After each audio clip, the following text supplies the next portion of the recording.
Hey everybody, welcome back to us tasting coffee. It's way too late to taste coffee.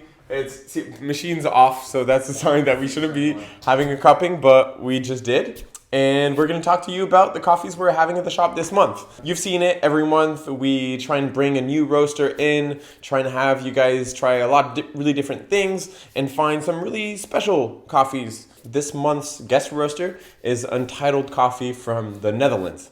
So it's a cool project led by Stuart, who is pairing some really tasty coffees with some beautiful art and kind of putting these together. And so these are all limited releases. There's only 180 bags of each of these coffees. We've got 3 coffees, 2 from Burundi and 1 from Rwanda. The idea of this release was to kind of highlight coffees from this part of the world, Southeast Africa, as well as taking different profiles and different processing methods. So the first one right here, Blue Number 1, is a coffee from Burundi, and it's a anaerobic washed process. If you're not familiar with what that means, anaerobic is a fermentation without any oxygen. It basically means tucking all of the coffee cherries into closed tanks and let them ferment for a certain amount of time to develop new flavors in the coffee. The second part of the processing is washed, and a washed coffee is simply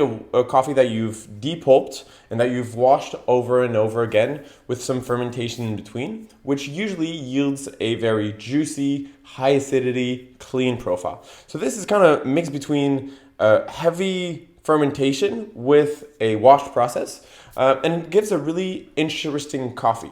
It definitely has this vivid acidity that you would find in a washed coffee, but it also has like a certain booziness and spiciness to it that comes from the anaerobic fermentation. They describe this as lemon curd, guava, and baking spices. First thing you'll get from this coffee is definitely like high acidity. That lemon taste to it is super present, and then you got like a really interesting aftertaste.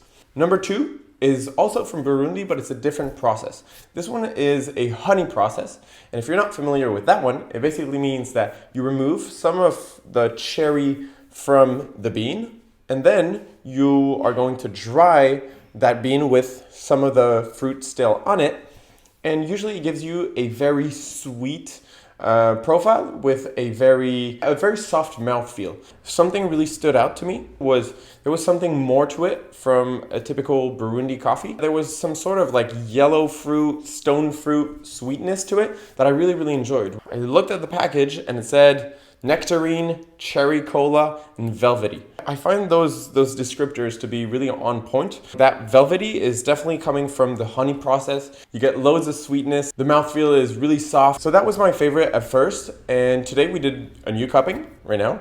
And this coffee stood out a lot more once it was rested a little. And it's a coffee from Rwanda, and it's also a honey process.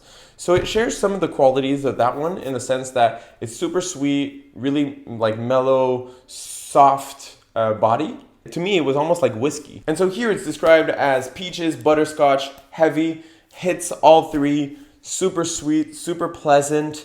I'd say maybe a bit less acidity than those 2 coffees, yet something that's really interesting in that heaviness, that booziness that comes from this coffee. Really interesting profiles in here and quite a bit different from the ones you'd usually find from these countries. So we'll be brewing these at the shop, selling them here on the web shop. You know where to find them. If you have any questions about them, drop a comment.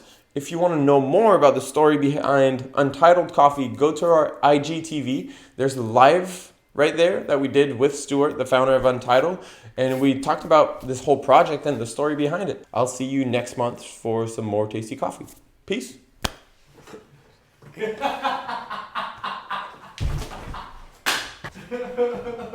Still alive.